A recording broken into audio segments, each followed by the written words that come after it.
Hey y'all, welcome back to my channel, Self-Love is Currency. Let's get right into it.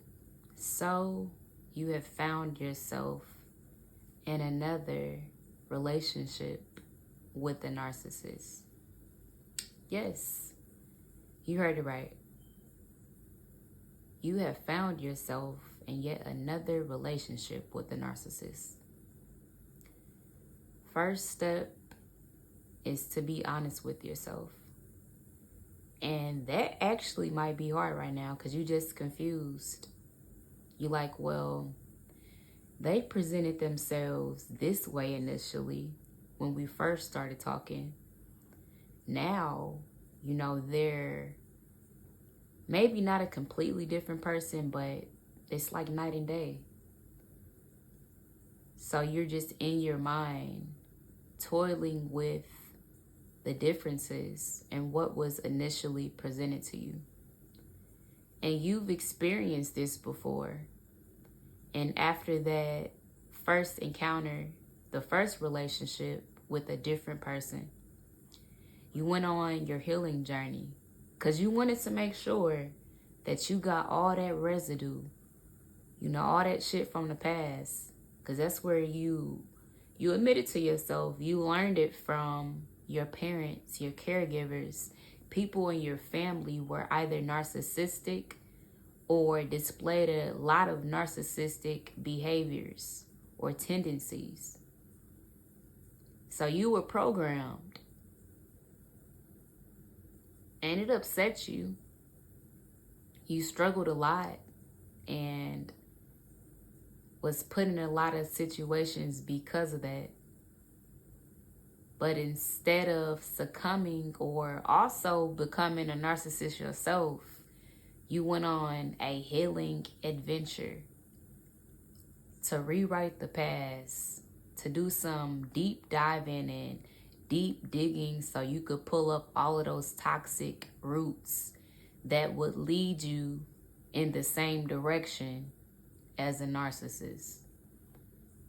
Or shit, to get rid of whatever stench, whatever narcissistic fragrance you were that was put on you as a kid.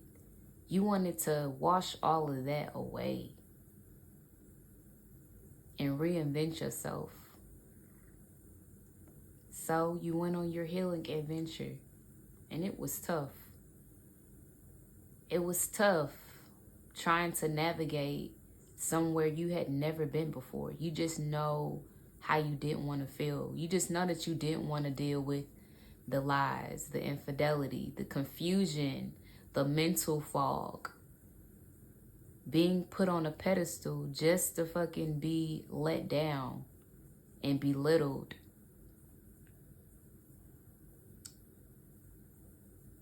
Being toyed with mentally,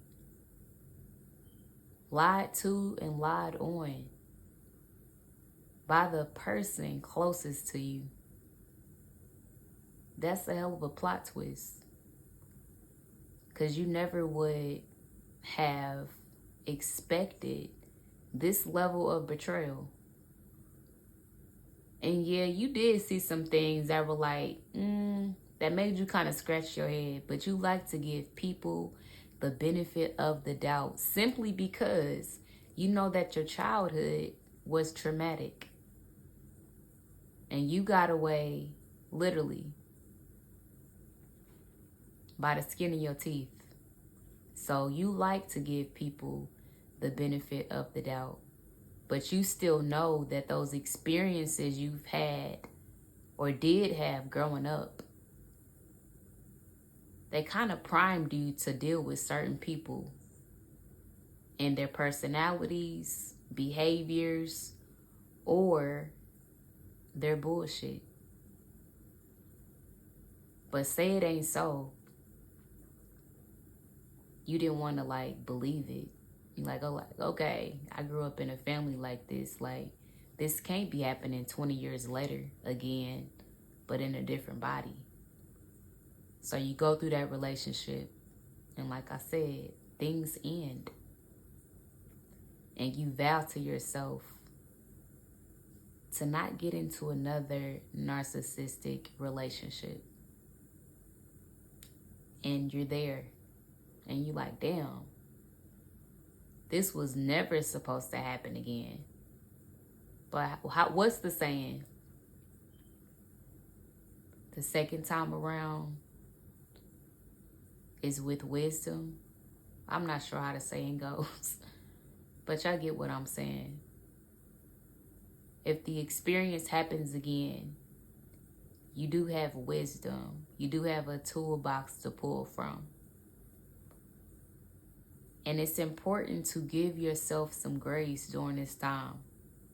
So important. Give yourself some grace. You know, I was thinking to myself, just thinking about an experience of my own. And I'm like, damn, this happened again. And like I said, I thought it would never happen again. But here I am. But I have to give myself grace. Thinking about how I was raised. The parental figures exhibited narcissistic behaviors or were narcissists. Probably sociopaths, psychopaths. Were very abusive. One even went to prison. So these are people that groomed me, you know, and also raised me, but they also programmed me too. You know how people will say, or not even say, people date people like their parents. And that's in a good way, but it can also be in a negative way as well if those parental and child relationships were toxic. And that's sometimes what we do unconsciously. If we haven't had any resolve with parental figures or just in our childhood in general, we will kind of recreate those situations as adults. So I'm telling myself this, and also anybody. This message will not resonate with everybody. I get that. But anybody that finds themselves now in yet another narcissistic relationship. And this doesn't have to be a lover. It can be a work environment. Because Lord knows I done been there too. Put it straight in the trash. That's all I can say. This may be your friendship. You let one friendship go. You knew they was gossiping, but hiding their hand. You let that go. You went on your healing adventure.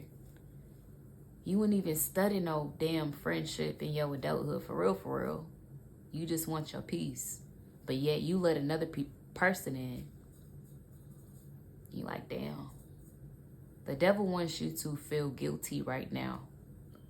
The devil wants you to feel ashamed right now.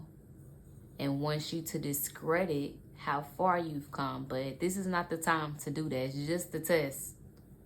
Because if you have the tools, if you tapped into that intuition before, best believe you can do it again.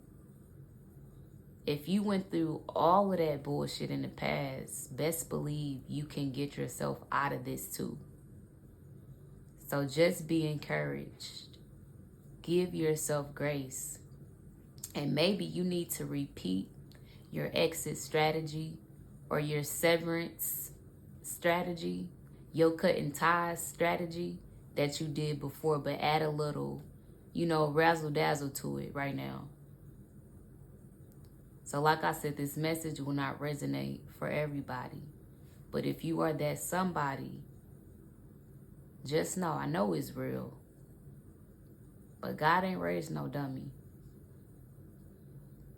Like, share, subscribe, and let me know how this resonates. Y'all be blessed.